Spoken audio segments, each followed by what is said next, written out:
going on, guys? It's the Tutor here. Today I'm bringing you a Final Fantasy Precon opening and just kind of discussing the cards that you'll be getting in this Precon. Actually, these Precons used to be sold out everywhere. You couldn't get them, but now you can get them basically at a lot of retailers. I found this one at Walmart actually in store, so that was a good find, and I think they're actually on Amazon right now for like maybe 50 bucks. So that's really awesome. So I picked this up so that I can make a video for you guys and just to show you kind of what's inside of, this Precon. Just as an FYI, I'm not going to be going like in depth too much about like all the cards in it. It's just more like a talk and you listen kind of video while you kind of do something else. So let's get into it. I'm going to be sleeving these with the Dragon Shield Sapphire sleeves. I love Dragon Shield. I think it's a great sleeve. So I don't really care too much about the box actually, so I'm just gonna open it right on.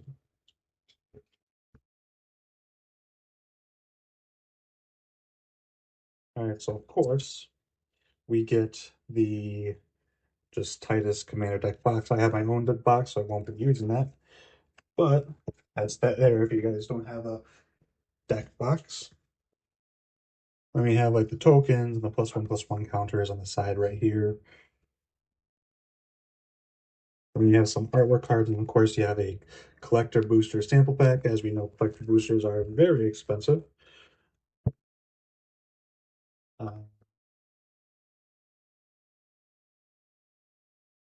Sorry, I'm just doing this right here. I believe that's like the water crystal or something. Now, as you guys may recall, I did do a I got this old black envelope. I did do a kind of like go series by series of cards that included in Final Fantasy. I don't exactly recall every single one that's there, um, but that's why we're gonna go through it. So let's open this collector booster sample because I know a lot of people care what's over here. So we have this right here, and then we have Aya, Nidhogg, and then a Sin Unending Cataclysm. We'll just put those aside there, and like I said, I'm going to just be going through these one by one. All right, so let's open this right here.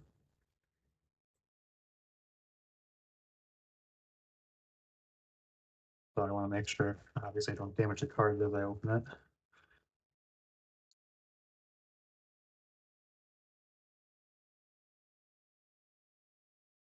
I'm gonna just set these aside. All right, like I said, I'm just going to be kind of just talking about the card effects, and uh, that'll be basically the end of that. So if put something on in the background, and if that's what you want, or if you want to like more in depth, I guess think along with me, I guess. All right. So right here we have Titus, Yuna's Guardian. Um, Legendary creature, human warrior. At the beginning of combat on your turn, you may move a counter from target creature you control onto a second target creature you control. And you have cheer whenever one or more creatures you control with counters on them deal combat damage to a player. You may draw a card and proliferate. Do this only once each turn. I'm going to set this aside because I actually use different sleeves for the commander. Then we have the Yuna here. Legendary creature, human cleric. Grand summon, you can tap to add 1 mana of any color. When you next cast a creature spell this turn, that creature enters with 2 additional +1/+1 counters on it. Whenever another permanent you control is put into a graveyard from the battlefield, if it had 1 or more counters on it, you may put that number of +1/+1 counters on target creature.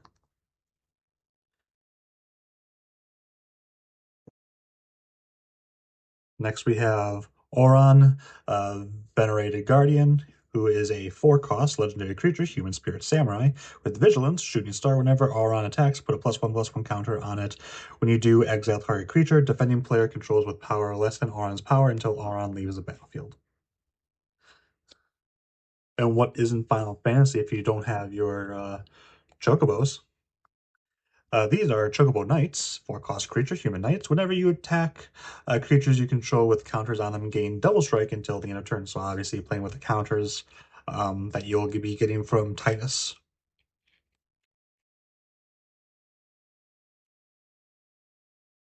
Next we have Gata and Luzu.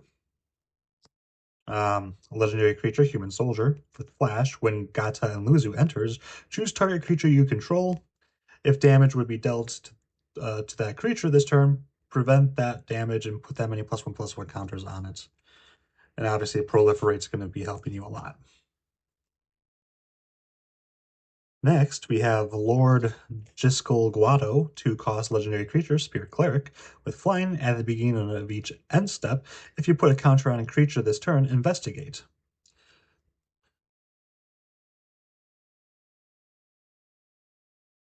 Next, we have Protection Magic. Instant, put a shield counter on each of up to 3 target creatures. And if a creature with a shield counter would be dealt damage or destroyed, remove a shield counter from it instead. Next, we have a Saga, Summon Zion. I apologize if I'm absolutely destroying the name pronunciation. But yeah, Arrow Spark, exile target creature an opponent controls until the Saga leaves the battlefield, or in 2 and 3, put a +1/+1 counter on each of up to 2 target creatures you control. You gain 2 life. And it has first strike, so that's pretty cool.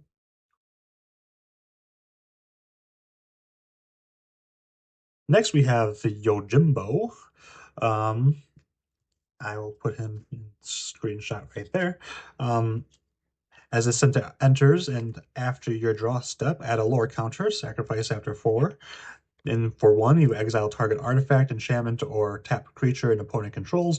Until your next turn, creatures can't attack you unless their controller pays 2 for each of those creatures. Create X treasure tokens, where X is the number of opponents who control a creature with power 4 or greater, and it has vigilance.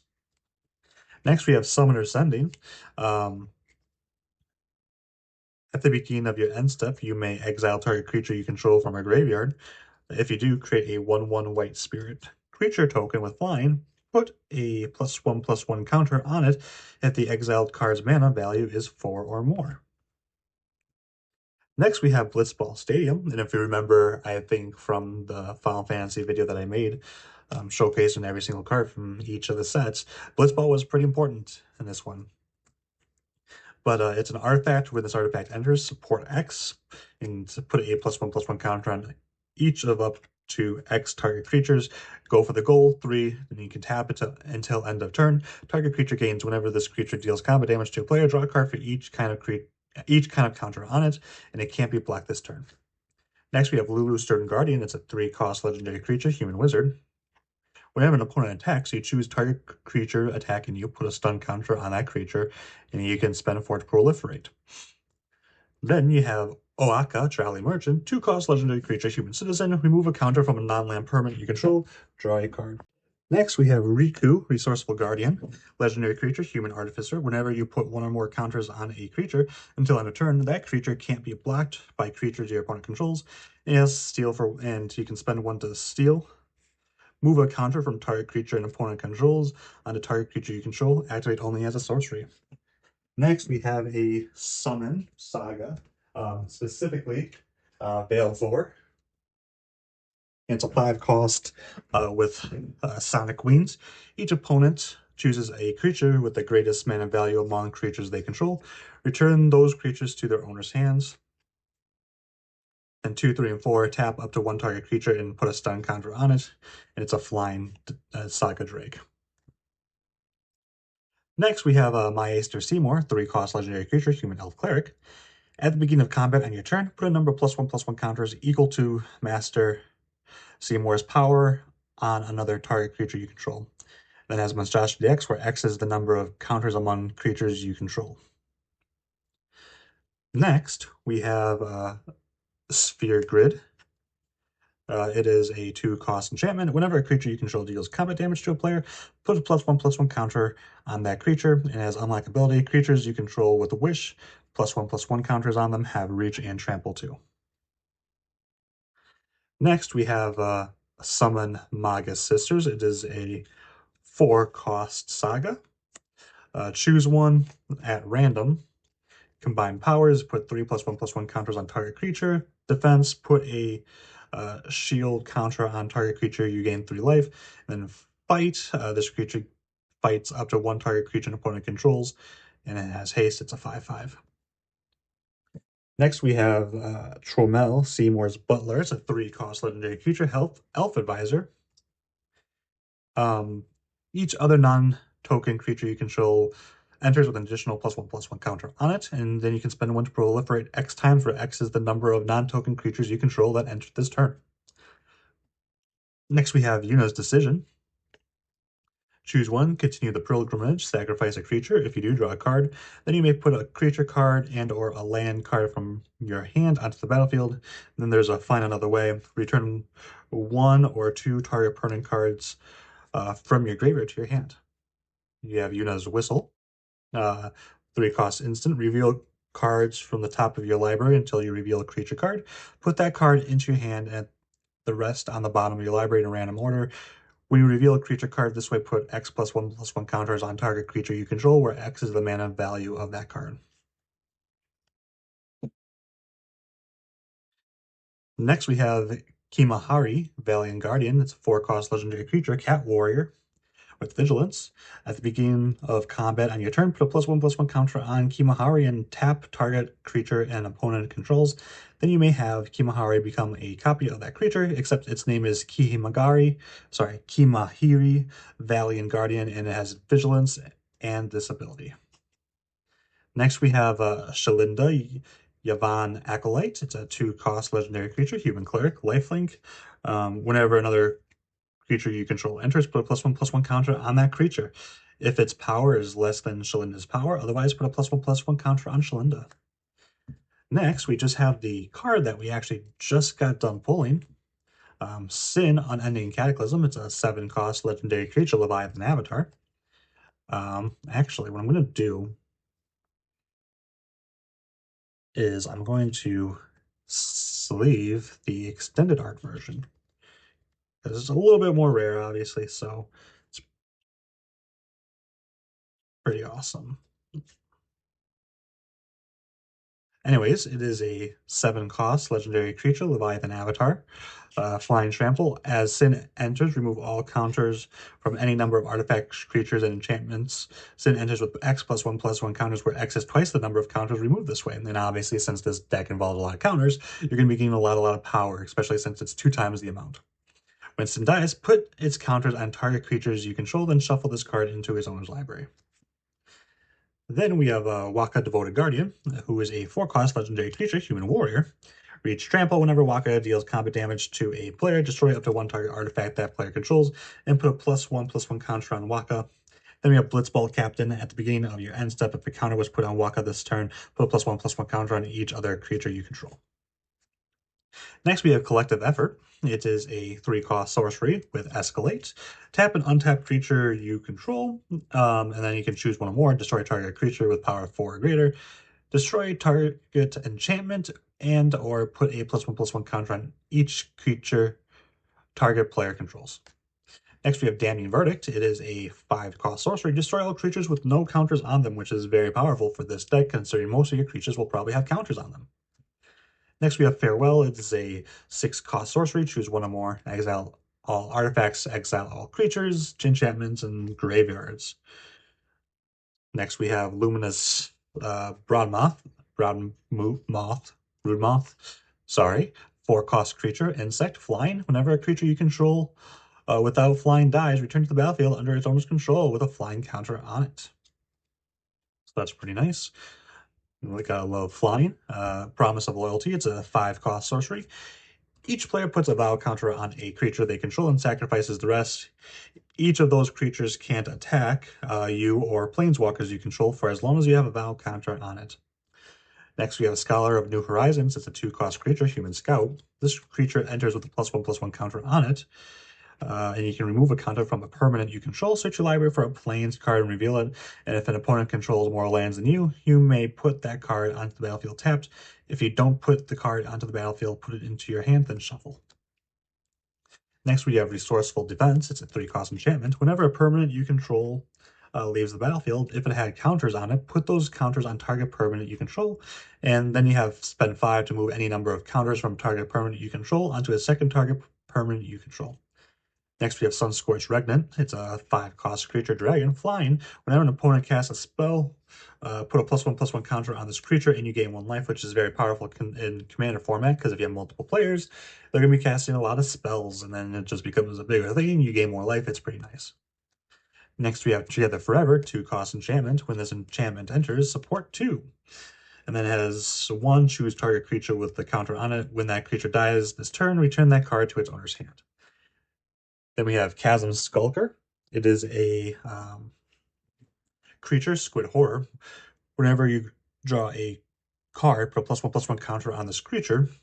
When this creature dies, create X 1/1 blue squid creature tokens with Island Walk, where X is the number of +1/+1 counters on this creature. Next, we have Inexorable Tide. It's a 5-cost enchantment. Whenever you cast a spell, proliferate. Obviously, very good for this deck. Pull from Tomorrow. It's a 2, technically 3 instant where you can draw X cards and discard a card. Next, we have Bane of Progress. It's a 6-cost creature elemental. Looks like a Hydra, but it's not. When this creature enters, destroy all artifacts and enchantments. Put a +1/+1 counter on this creature for each permanent destroyed that way. That is a very strong card, honestly. It looks like it has some like history with Sin. And I'm not sure the connection, but it says Sin always returns for its spawn. And I never played this game, so I have no idea, but Sin seems to be like the big bad enemy guy, so. We have Fight Rigging. It's a 3-cost enchantment with Hideaway 5, and at the beginning of combat on your turn, put a +1/+1 counter on target creature you control. Then, if you control a creature with power 7 or greater, you may play the exiled card without paying its mana cost. Next, we have Forgotten Ancient. It's a 4-cost creature elemental. Whenever player casts a spell, you may put a +1/+1 counter on this creature. At the beginning of your upkeep, you may move any number of +1/+1 counters from this creature onto other creatures. Next, we have Generous Patron. It is a 3-cost creature elf advisor. When this creature enters, support 2. And then whenever you put 1 or more counters on a creature you don't control, draw a card.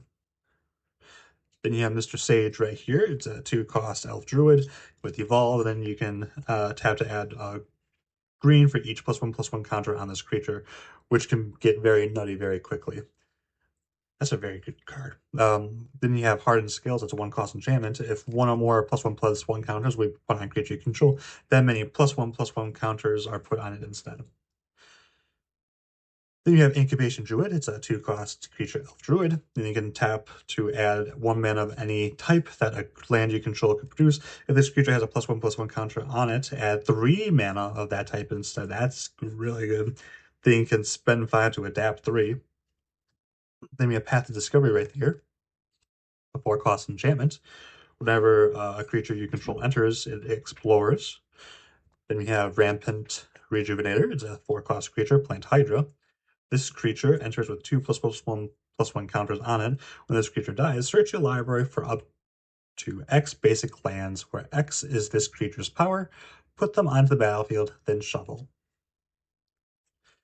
Next, we have Tireless Tracker. It's a 3-cost creature, Human Scout. Landfall. Whenever a land you control enters, investigate. And then whenever you sacrifice a clue, put a +1/+1 counter on this creature. Next, we have Altered Ego. It is quite a costly card. It's a shapeshifter.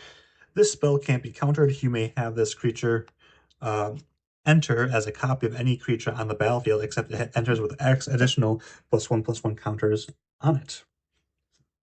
Next, we have Endless Detour. It's a 3-cost instant. The owner of target spell non-land permanent or card in all... Sorry. The owner of target spell, non-land permanent, or card in a graveyard puts it on their choice of the top or bottom of their library. Next, we have Fathom Mage, a 4-cost creature human wizard with Evolve, and whenever a +1/+1 counter is put on this creature, you may draw a card. So that there's some card draw right there. Next, we have Walking Ballista. It's a XX cost. Artifact creature construct. This creature enters with X +1/+1 counters on it. You can spend 4, put a +1/+1 counter on this creature, and then remove a +1/+1 counter from this creature. It deals 1 damage to any target. Next, we're on to some lands. I'm going to showcase these lands a little bit. Um, then once we get to some basic lands, I'm going to show the, actually, what I'll do is I'll just sleeve these separately and just show you the art. So as I said, I went ahead and sleeved the rest of the lands. I actually did sleeve the rest of the cards too, just to make this go a little bit faster. But I'll just kind of go through these one by one. Not really talk about them too much because they're just normal kind of basic lands that you tend to see everywhere. But I mean, if you are a fan of these games, of course, maybe just pause the video and just kind of see what these lands artworks are and see where they correspond with the game. Uh, I really like the artwork for these cards. I mean, like look at Prairie Stream, for example. I'm not sure where that is, but it looks like a really cool card. I think it definitely encapsulates what the games are all about. Um, and just, I'm a big fan of just collecting all the lands and stuff too, so I find it very, very cool. And it looks like you even go underground or underwater too. All right. Next, we have Destroy Evil. It's a 2-cost instant. Choose 1. Destroy target creature with toughness 4 or greater. Destroy target enchantment. Next, we have Grateful Apparition. It's a 2-cost creature. Spirits fly whenever this creature deals combat damage to a player or planeswalker. Proliferate, which is very good for this +1/+1 counter deck. Or +1/+1 decks. Path to Exile, we all know what that does, but in case you're just unaware, it is a card very commonly found in Commander, specifically for white decks, of course.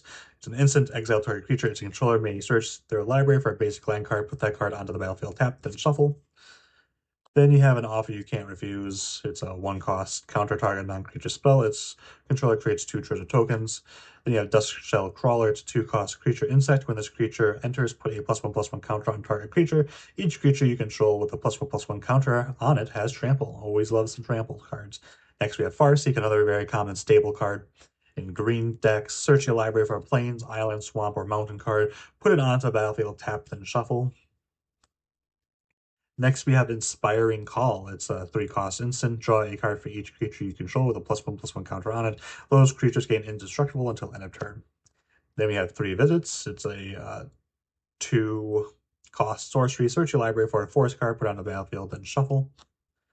Then we have Red for the Hunt. It is a 3-cost enchantment. Whenever a creature you control with a +1/+1 counter on it deals combat damage to a player, you may draw a card.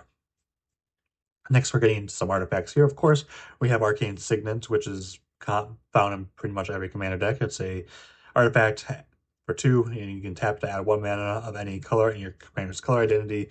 We have Ever-Flowing Chalice. It's a 0-cost artifact with multi-kicker. This artifact enters with a charge counter on it for each time it was kicked. Then you can tap to add a colorless mana for each charge counter on this artifact. And then we have Soul Ring, of course. Then we have some more lands here, which I'll just kind of do what I did before. So let me know what you guys are thinking about these cards in this deck. What kind of cards would you substitute or take out, or what cards would you put forward? Is this your favorite commander of the 4 that came out? And if it is, let me know why. If it isn't, let me know why down in the comments below. And of course, take a moment to like, comment, and subscribe too. It helps out the channel greatly. I'm trying to get 250 subscribers by the end of this year. I just recently hit 200 subscribers, so thank you guys so very much for that. I appreciate you guys. Um, and it really does mean a lot to me. Next, we're getting into some basic lands. We have a plains here, which look like they're all different locations, which is cool. Then we have islands. This looks like a really cool place right there. And forests. And then we have, just a treasure token, clue, another clue, and then treasure again. And we have a spirit, squid. So basically, whenever there's like you create monsters or something, like we saw that one card earlier that creates squids, you'll get tokens too in the Precon just to kind of be able to have those when you play the deck. So that's always really nice to have. So that right there is the Commander deck or the Precons for Titus, Una's Guardian. Um, Thank you guys again so much for liking this video and for watching it all the way to the end. I appreciate you guys so much. I hope you guys have a great day. Peace.